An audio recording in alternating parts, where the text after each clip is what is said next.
Cualquier duda, reitero, en cualquier momento.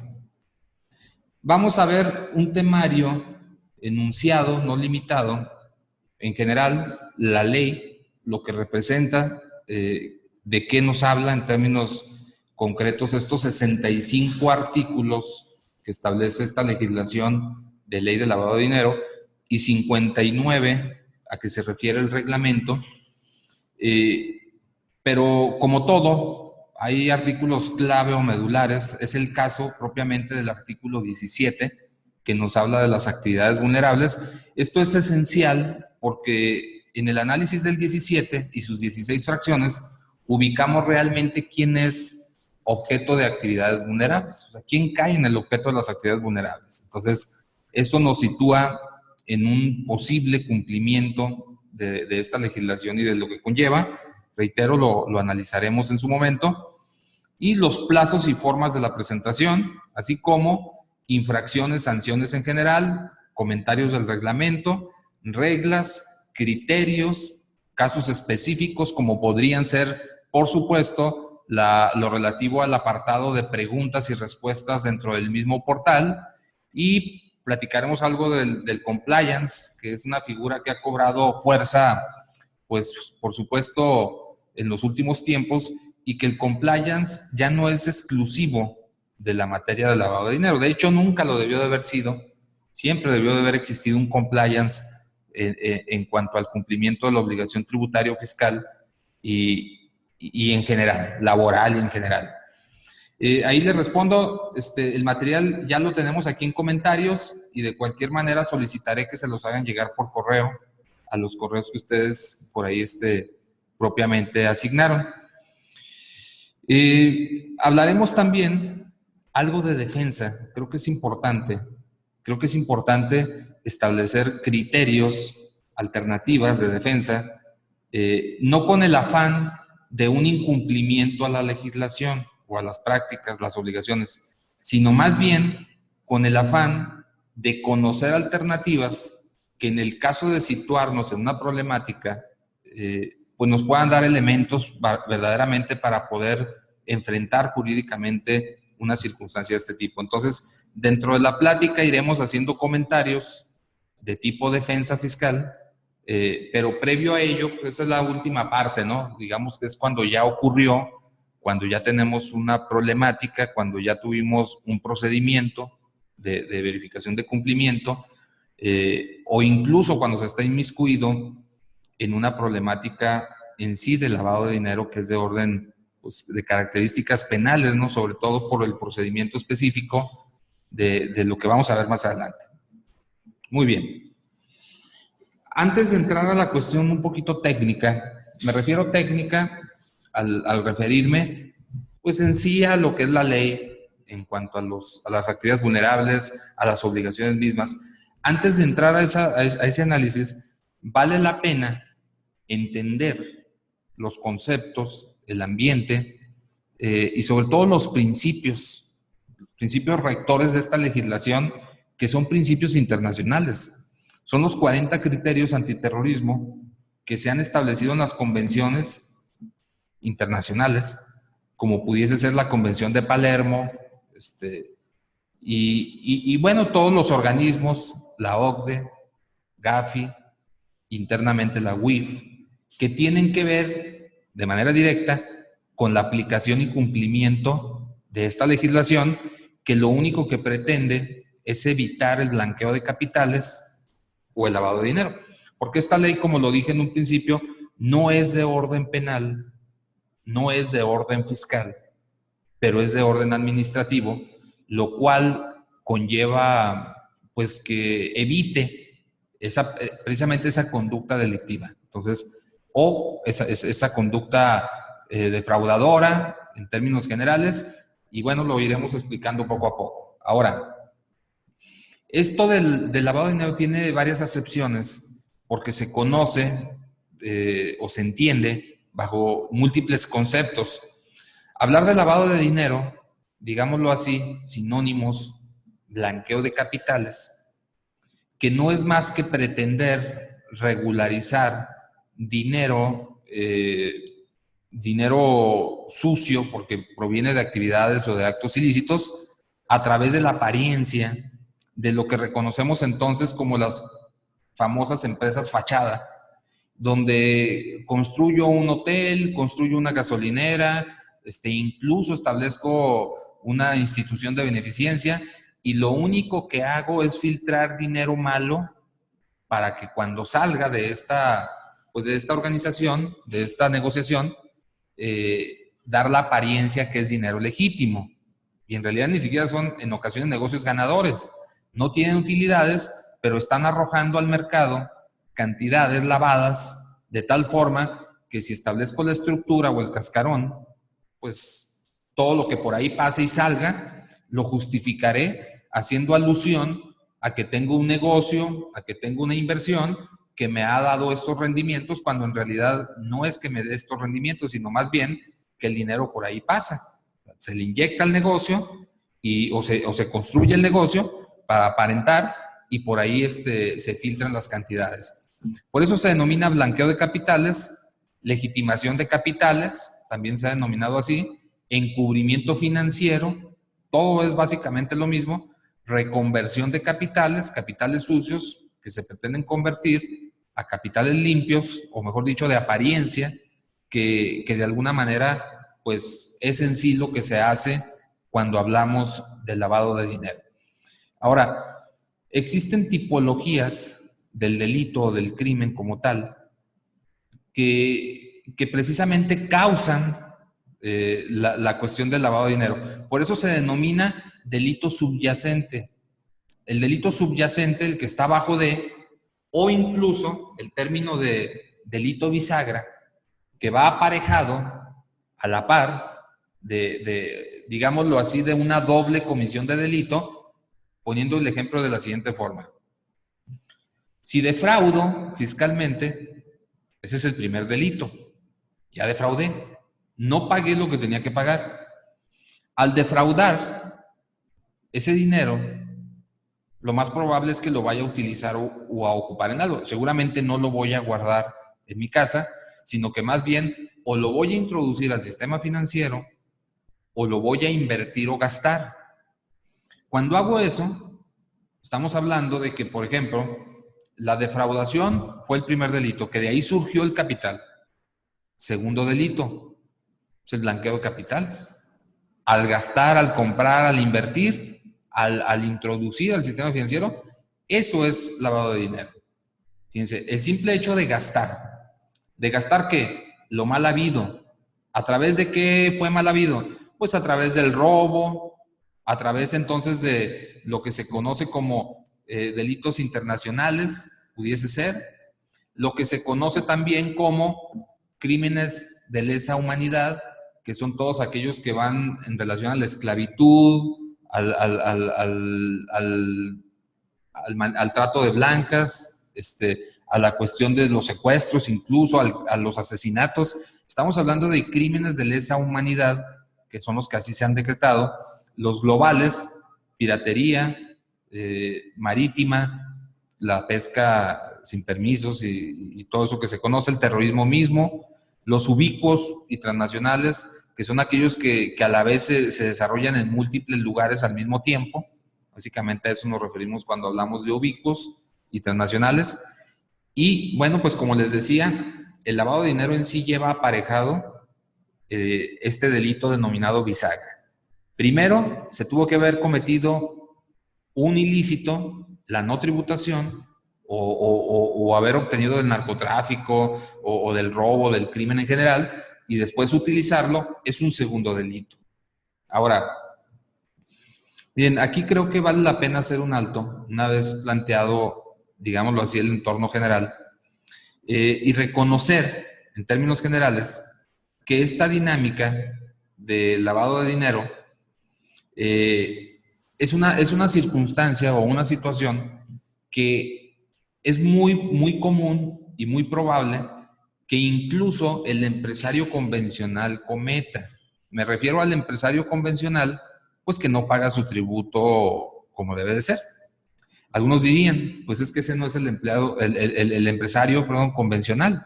El empleado convencional paga como debe de ser.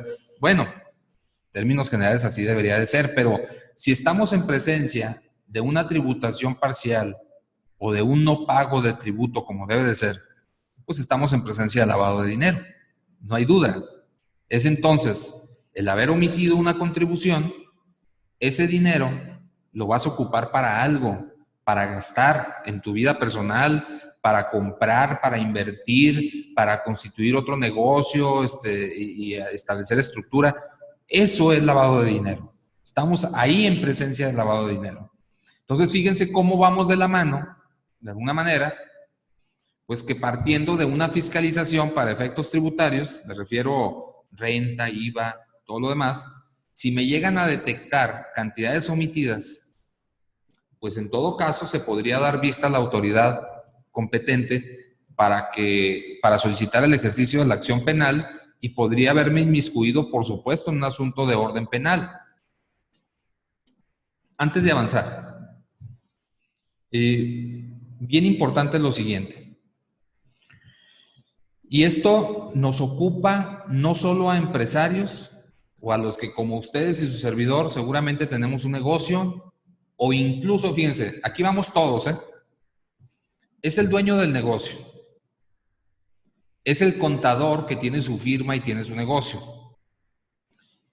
es el contador que no necesariamente tiene su firma o su despacho, sino que incluso, señores, y fíjense muy bien lo que voy a decir, es empleado de la empresa o del negocio, del empresario que defrauda.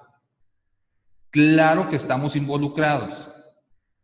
Sabemos que en el Código Fiscal de la Federación, en relación al artículo 92, reformado interesantemente de un tiempo a la fecha, multireforma, del 92 en adelante, concretamente el 95, ahí encontramos que el contador no es responsable en cuanto a una defraudación de tipo convencional, señores.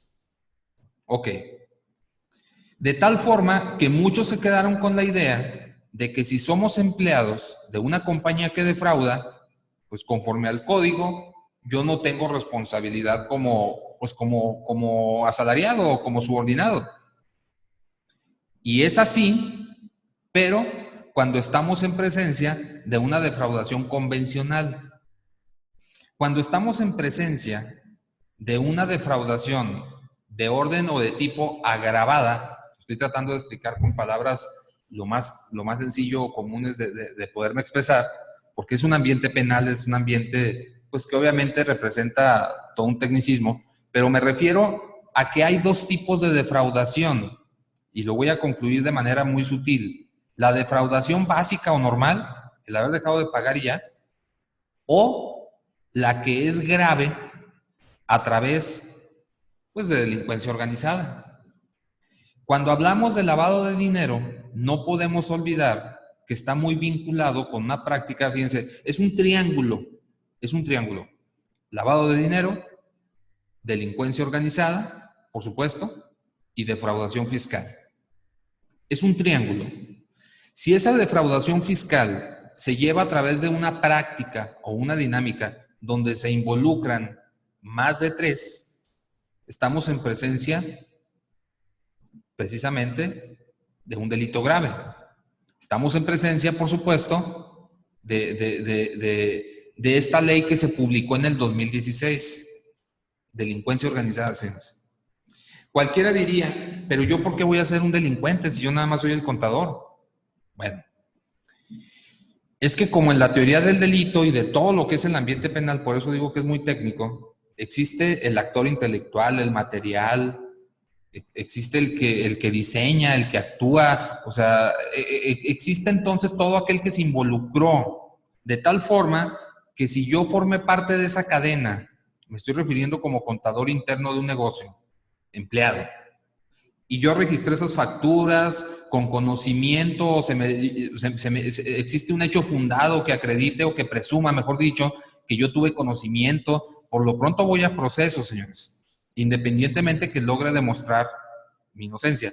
Pero entonces, si estamos en presencia de una defraudación que es el caso del empresario que defrauda.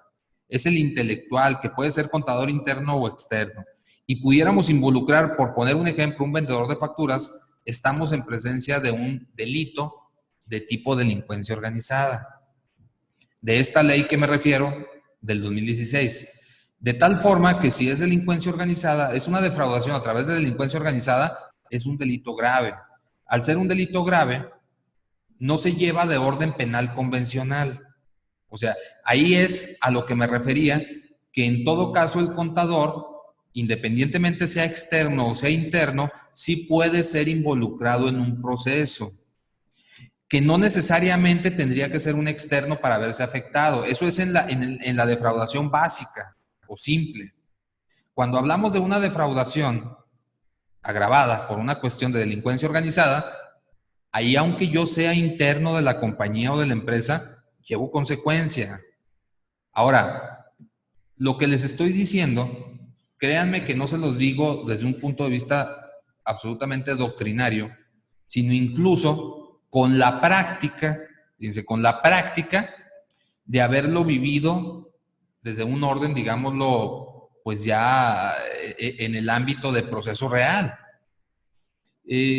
Hace algún tiempo me contrata un despacho de una firma penal a nivel nacional que lleva asuntos casi exclusivos de defraudación de orden penal, defraudación fiscal que los llevan pues en relación a todo lo que es en sí delito fiscal, donde he tenido la oportunidad de involucrarme y conocer incluso asuntos que tiene que ver con defraudaciones donde quien paga las consecuencias es el auxiliar del despacho. Imagínense ustedes, el auxiliar del despacho que entonces fue involucrado porque se establece pues que si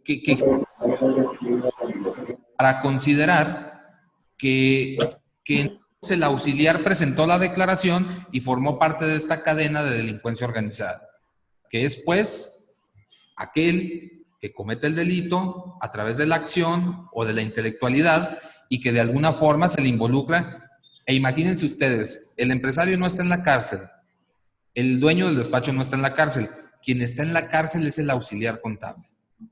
A tal punto se ha llegado a vivir esta circunstancia de lo que es, lo que les decía, les mencionaba, la trilogía de estos tres ambientes: delincuencia organizada, defraudación y lavado de dinero. Básicamente una cadena, una secuencia donde, dependiendo del tipo de hipótesis o de circunstancias concretas, nos podríamos cualquiera de nosotros ver involucrados en una problemática de esa naturaleza, pero que obviamente no todo es tan desalentador o tan desagradable, ya que incluso les voy a plantear algunas recomendaciones por ahí al final de cómo evitar caer en este tipo de consecuencias. Por ahí lo vamos a ver más adelante, cuando nos refiramos pues a las sugerencias prácticas, ¿no? Muy bien, es una introducción realmente de la explicación de todo esto que reitero, tiene que ver con la cuestión del concepto y del entendimiento en sí del ambiente de lavado de dinero. Viene pues, les decía, desde hace muchos años, la tendencia mundial contra el blanqueo de capitales, terrorismo, financiamiento al terrorismo y toda esta parte, erosión de base y todo esto que hemos conocido como el BEPS. Todo esto surge derivado de acuerdos y de organizaciones internacionales, pero se crea en 2008 como un supuesto o como una supuesta medida para enfrentar esta circunstancia. Se crea en la reforma de Calderón de aquel 2007, en octubre del 2007 que se publica, la ley a los depósitos en efectivo, como una supuesta medida para efectos de mitigar el lavado de dinero. En definitiva, pues no suficiente y no de los alcances que hoy conocemos la ley de lavado. Era una especie de paliativo, era una especie de intento muy básico, pero que pues a través de la utilización de efectivo, que incluso es un mecanismo que es muy regulado a través de la dinámica de la ley de antilavado. Y es que es muy sencillo. El recurso económico efectivo, me refiero a billetes, monedas en curso legal, son de difícil rastro o rastreo o identificación o ubicación o procedencia. Realmente cuando hablamos del efectivo, pues no tiene un rastro.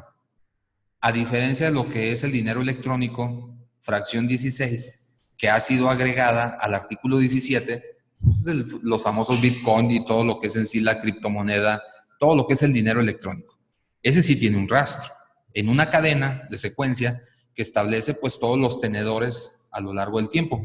En el caso del dinero en efectivo no, pasa de mano a mano y de alguna manera pues no se logra tener un rastro.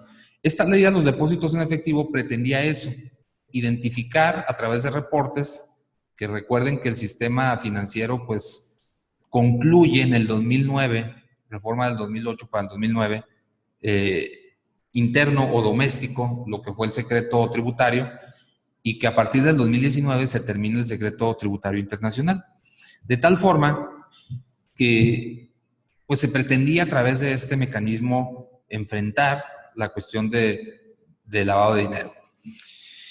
Y la evasión fiscal, obviamente, mediante el uso del efectivo, que ustedes saben que la desmonetización es una tendencia mundial y que ha cobrado mucha fuerza, no se diga el año pasado, con todo lo que empezamos a escuchar y a ver, ¿no? En relación a que pues ya no se va a poder utilizar la moneda convencional y todo lo que los países, sobre todo más desarrollados, ya están aplicando, pero que no es más que fiscalización y control. Ahora, tenemos pues que en 2010 se hizo más riguroso esto del IDE, incrementando la tasa y reduciendo el monto de exención. Seguía estando, por supuesto, como quien dice, pues muy básico y seguía siendo insuficiente para efectos de aplicar las medidas que Gafi por ahí había establecido o había recomendado. Entonces, entendemos pues que la lucha contra la evasión mediante el uso del efectivo se debe de entender bajo diferentes frentes y esfuerzos.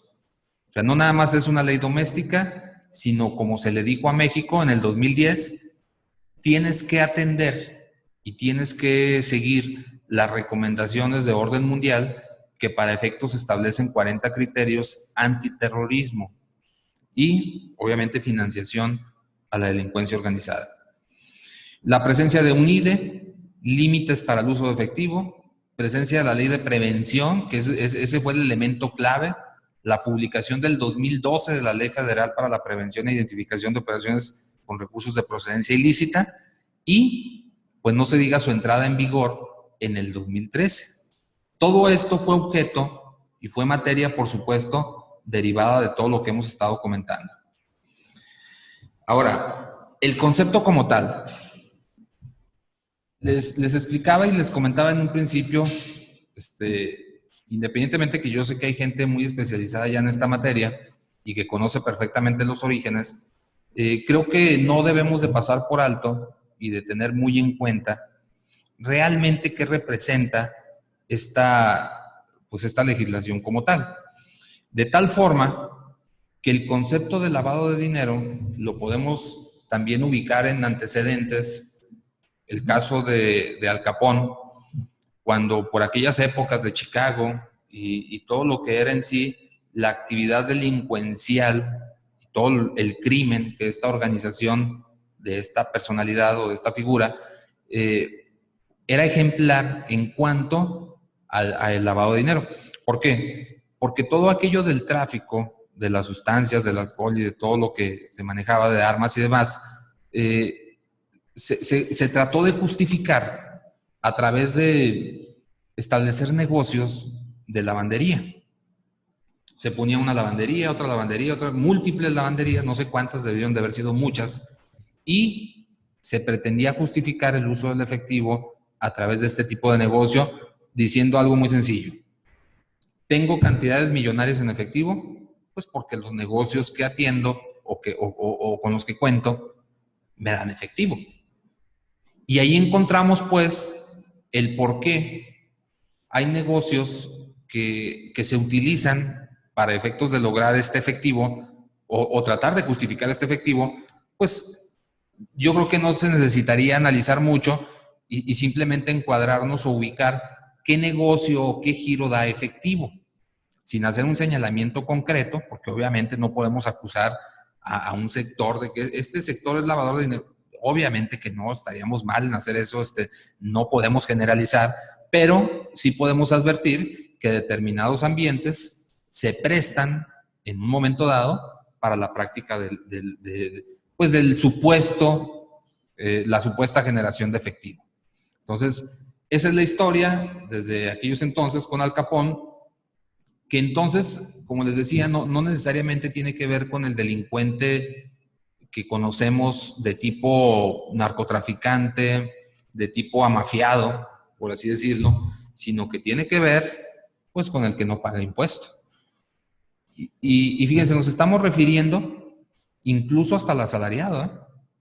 El asalariado que al no presentar su declaración anual estando obligado y al tener una cantidad a cargo que no paga, pues es evidente que se quedó con 5,000, con 10,000, con 6,000, con 20,000 que no le correspondían porque debió de haberlos enterado a través de su declaración anual, no lo hizo y ese dinero pues lo utiliza para irse de vacaciones, para comprar algo. Eso es lavado de dinero. Obviamente, y de manera razonable, pudiéramos decir, ¿y a poco él va a ir a la cárcel? Pues no necesariamente, y lo hemos vivido. O sea, no quiere decir que en baja escala o en bajas cantidades, es evidente que mientras menor sea el monto, pues mayor el grado de impunidad. Pero cuando hablamos de cantidades significativas, pues el riesgo crece, definitivamente, ¿no? ¿De ser afectado de qué tipo? Pues no solo patrimonial o administrativamente, sino incluso, como lo he estado mencionando durante el trayecto de la sesión, pues afectado de orden penal, en alguna consecuencia de esa naturaleza. Ahora, la Secretaría, pues, tiene acceso a todo tipo de cuentas fiscales y no fiscales. Nosotros como contadores o asesores, que sé que muchos de ustedes en la práctica, en el ejercicio diario, encontramos o ubicamos que todavía llega a existir desconocimiento de parte del empresario y dice, es que esta cuenta no es fiscal, es personal. Todas son fiscales, todas pasan por el sistema financiero y todas tienen un grado de referencia, o digámoslo así, de control, porque sabemos que hay reporte especial, por ejemplo, para los depósitos en efectivo, hasta inferiores a 15,000, y no quiere decir que lo demás o lo de menos no tenga esta ubicación. Claro que la tiene, independientemente que no tiene un reporte específico de orden como el que estoy mencionando. Todas las cuentas son fiscales. Ahora, en el 2000 es cuando México se incorpora al GAFI.